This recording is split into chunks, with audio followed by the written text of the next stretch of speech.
বিসমিল্লাহির রহমানির রহিম। সূরা আল হাজ আয়াত ৩৬ থেকে ৪০ পর্যন্ত। বাংলা অর্থ পড়ছি। কুরবানির উৎসকে আমি তোমাদের জন্য আল্লাহর নির্দেশনা স্বরূপ নির্ধারণ করেছি, যার মধ্যে রয়েছে তোমাদের কল্যাণ। সুতরাং সারিবদ্ধভাবে দাঁড়ানো অবস্থায় তার উপর আল্লাহর নাম উচ্চারণ করো। অতঃপর যেখানে সেটি কাত হয়ে পড়ে যায়, তখন তা নিজেও খাও এবং খাওয়াও ধৈর্যশীল অভাবীকে এবং মিনতিপূর্বক ভিক্ষা প্রার্থীকে। এভাবে আমি চতুষ্পদ জন্তুকে তোমাদের অনুগত করে দিয়েছি, যাতে তোমরা কৃতজ্ঞতা প্রকাশ করো।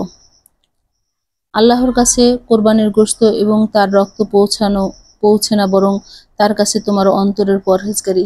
এভাবে তিনি সে জন্তুগুলোকে তোমাদের অনুগত করে দিয়েছেন, যাতে তোমরা আল্লাহর শ্রেষ্ঠত্ব বর্ণনা করো, এজন্য যে তিনি তোমাদেরকে হিদায়াত করেছেন। সুতরাং নেককারগণকে সুসংবাদ দাও। নিশ্চয়ই আল্লাহ মুমিনদের থেকে দুশমনদেরকে প্রতিহত করে দিবেন। আর কোনো বিশ্বাসঘাতক অকৃতজ্ঞকে আল্লাহ ভালোবাসেন না।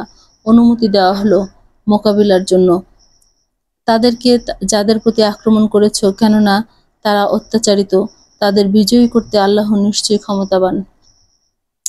যাদেরকে নিয়ে ঘরবাড়ি থেকে অন্যায়ভাবে বের করে দেওয়া হয়েছে, শুধু তাদের এ কথার জন্য যে তারা বলে, আমাদের প্রতিপালক একমাত্র আল্লাহ। যদি আল্লাহ মানুষদেরকে পরস্পর একে অপরের দ্বারা প্রতিহত না করতেন, তবে অবশ্যই ধ্বংস হয়ে যেত খ্রিস্টানদের গির্জা, ইহুদিদের উপাসনালয়, ইবাদতখানা এবং মসজিদসমূহ, যেখানে অধিক পরিমাণে আল্লাহর নাম স্মরণ করা হতো। আর যে আল্লাহর সাহায্য করবে, আল্লাহ তাকে সাহায্য করবেন। নিশ্চয়ই আল্লাহ খুবই শক্তিমান, পরাক্রমশালী।